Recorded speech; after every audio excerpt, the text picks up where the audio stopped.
Hey friends, it's Mike. It's Tuesday, it's March 7th, 2023. And this video is really a postscript to the video I uploaded the other day on the February 21st date in Memoirs.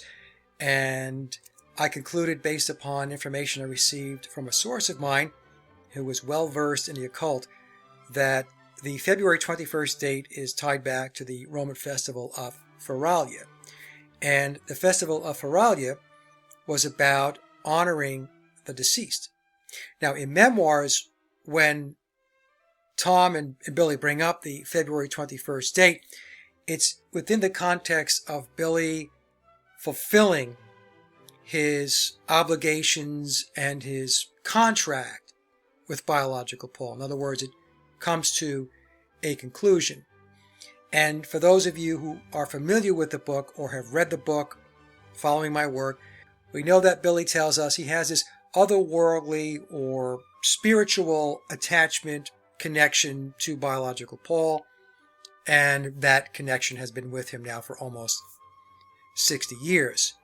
So by participating in the festival of Feralia, Billy was able to release that attachment, and now he can go about his life being more William than having to be William and Paul, because in the book he tells us that there's always this undercurrent of Paul being with him.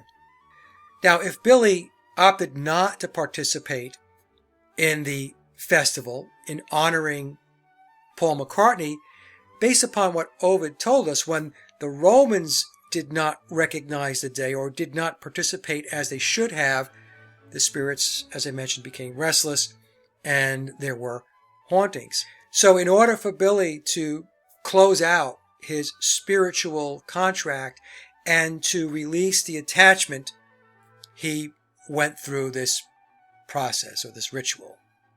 That's what I think. Because if he hadn't done it, then this attachment with biological Paul, again, based upon what he believes, would have continued.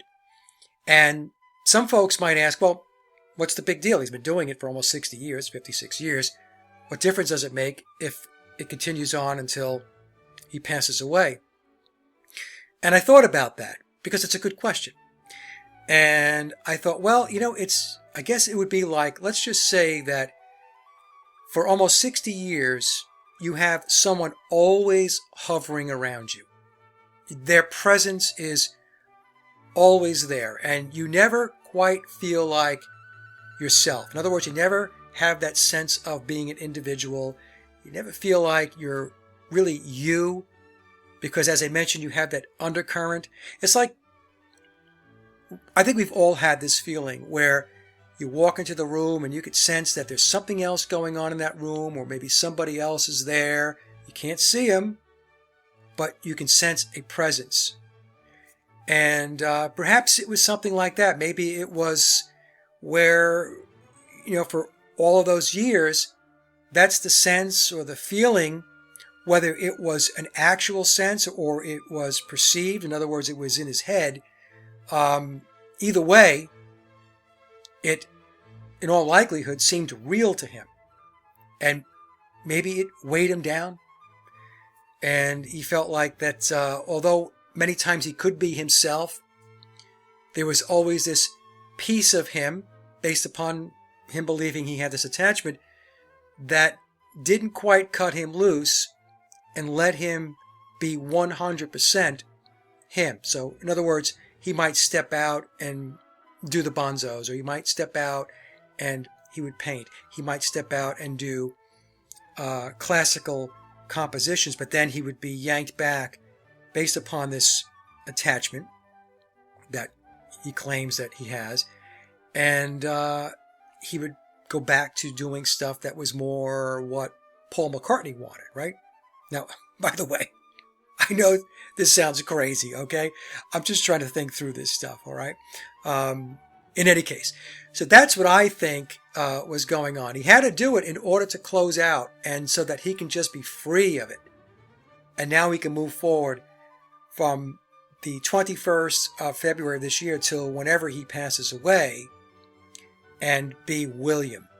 and not have to factor in or pull in or feel the weight or the presence, however you want to describe it, of this spiritual attachment that he says that he has with Paul McCartney. Now, the question my friend asked in an email is, does this mean that he's going to stop recording and publicly performing? And I don't think that's the case at all.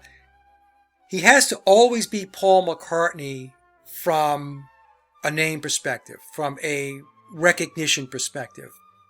So will he stop recording? No, maybe not. He probably won't. Will he stop publicly performing? He'll probably continue to publicly perform as long as he can. That goes both for creating music and performing music. But I think what will happen is the music will probably be more geared toward what he as William prefers to record and what he prefers to play.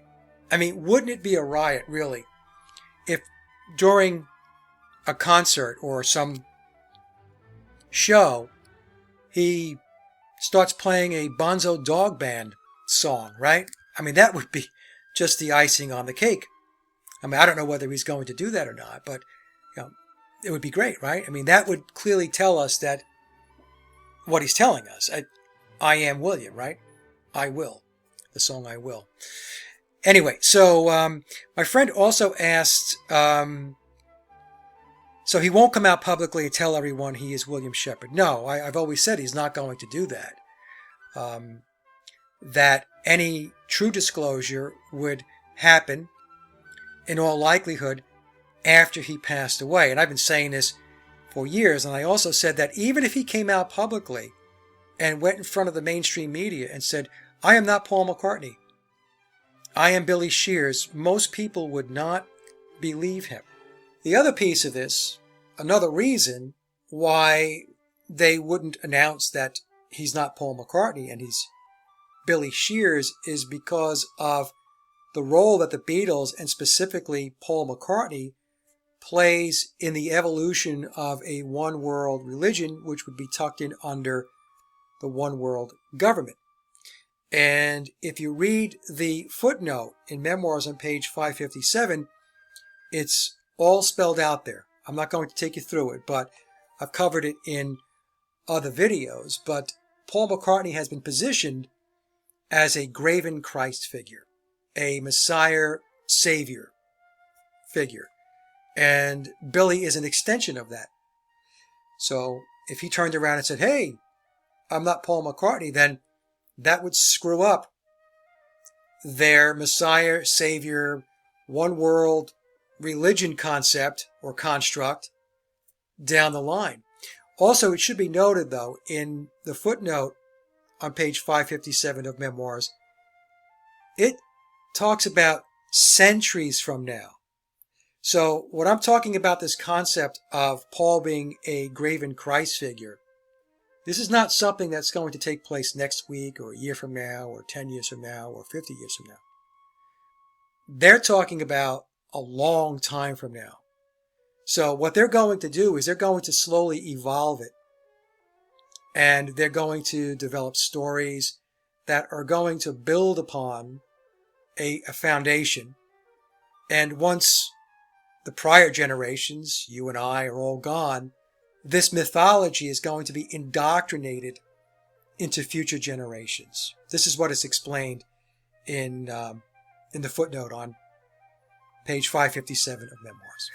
I should also mention, because I would be remiss, that I had this exact conversation with Kat from Supernatural Beatles, and we discussed this in the show that we did together, and that's going to premiere on Thursday, on March 9th at 9 a.m. Eastern Standard Time. And on Kat's channel, Supernatural Beatles, I'll put a link down below to the presentation. She did a video titled The Vivaldi Blueprint. And it's very, very good, and it will help explain how they could go about evolving this whole Christ persona of Paul McCartney over time. Because like I mentioned, it's not going to be something that's going to take place next week or a year from now, 10 years from now. It's going to be something that's going to evolve over a long period of time. And while I'm on that topic, let me just pull something up here. Let me see if I can find it. Here it is. So, as I mentioned in the video I did the other day on the February 21st date in Memoirs, I have some sources who are well-versed in the occult. And this is another source. It's not the same one that pointed out the festival. And this person explained a possible way in which the controllers or the cultic elite are able to maintain continuity across generations over very, very long periods of time. And so let me read here what they wrote me. So he's talking about tarot decks. And the first tarot deck he discusses is titled the Splendor Solis. And he explains that tarot was used by alchemists not to necessarily predict the future, but to record in images and symbols how to use their magic and craft. And the Splendor Solis tarot deck describes how to reach the higher states before you transcend. So that's the first tarot deck he's speaking about. The second deck is called the Sola Busca, Solabusca. And he says, whereas another tarot deck, the Sola Busca, gives guidance through ritual and sacrifice to make sure that when elites die, they are guaranteed to be reincarnated back into an elite family. I thought that was fascinating because that's something that has perplexed a lot of us. I knew that they were doing things to protect the bloodlines. That is understood. I also subscribe to the possibility that there are otherworldly, unseen forces at play that assist them to maintain that continuity.